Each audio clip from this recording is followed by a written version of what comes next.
What's going on? Welcome back to the Flash Fight Forecast. Today we're taking a look at another fight on UFC 302. Phil Rowe takes on Jake Matthews this weekend at UFC 302. We're going to take a look at both fighters with a quick preview for you guys.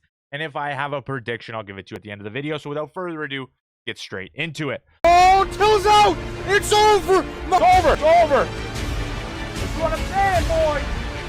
Oh! He got dropped in! It's over! Munoz! Oh my God! So we'll start by taking a look at the Orthodox striker, Phil Rowe. And from what I've seen, Phil Rowe is heavily respected in combat. He runs his own podcast and is very active on social media, fighting out of the fight capital in Florida. He's trained with killers at his gym, Fusion Excel Performance, and he's put on some great mixed martial arts bouts in his UFC career. He's coming off of a loss to Neil Magny, which put to end a 3-fight win streak. But Phil Rowe has had some impressive showings, especially when he keeps the fight on the feet. Striking-wise, he is slick boxing out of the orthodox stance, and he fights much better when he fights behind his technique, long with opponents on the end of his combinations. He primarily fights on the back foot and chooses to counter, but when he does come forward and use the explosive right hand, he has the potential of finishing a fight via TKO. In his 10 wins, all come by finish. He has 6 TKOs and 4 submission wins.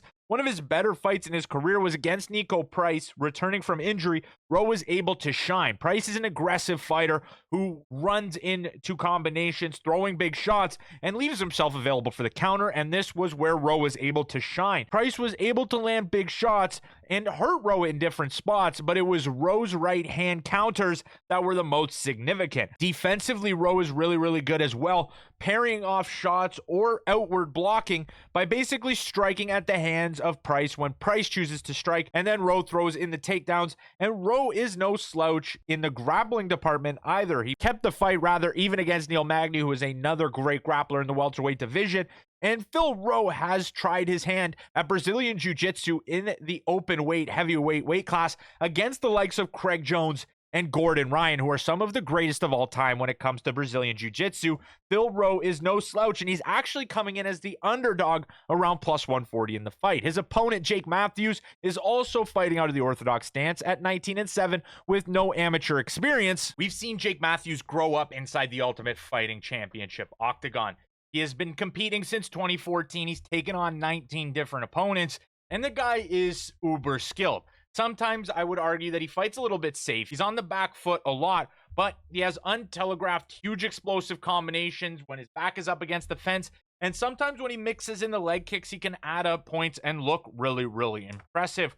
There are tons of fights where he's knocked people out, and impressively, he's never really been TKO'd via a massive shot. He has been TKO'd once by Kevin Lee in his UFC career, specifically by Kevin Lee, but it was from a takedown and back mount. He's never been TKO'd otherwise. He was dropped. He can be knocked down, but more losses than not when it comes to stoppages for Jake Matthews, it is by submission. But nonetheless, we take a look at the options of picks for this fight. I do like the fight going the distance. When it comes to the knockout form, I think it's more likely that Jake Matthews would land a one-punch knockout, whereas Rowe's knockout is going to have to come from an accumulation of strikes off of his massive right hand. I don't think Rowe is going to get the TKO in this spot. If he does drop him at some point, I think he's more likely to hunt for a submission. That takes me to the submission side of things. I think Rowe's submission experience and having never lost via submission, whereas Jake Matthews has a couple losses in his UFC career via submission, I think that favors Rowe, but I do favor that this fight gets to a decision here,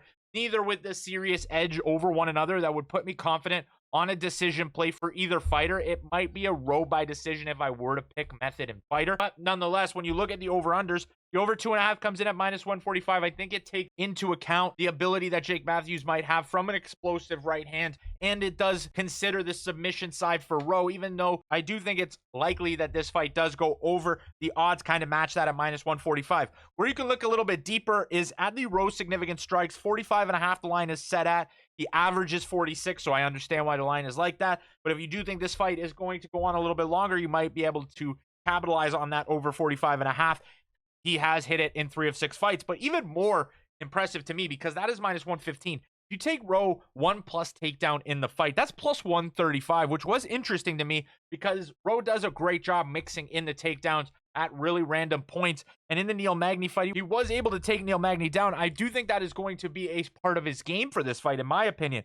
The average is 1.33. He's hit it in 3 of 6 fights, much like the significant strike line. But instead of minus 115, you can get it on DraftKings at plus 135. He's landed a takedown in every single UFC fight that has went to a decision. That is also a very interesting number. So I might play him by decision, but that's my flash fight forecast for this contest. Let me know who you think is going to win and what's the best bet if there is one. Let me know in the comments, but I'll do it. I will see you in the next one. Peace out.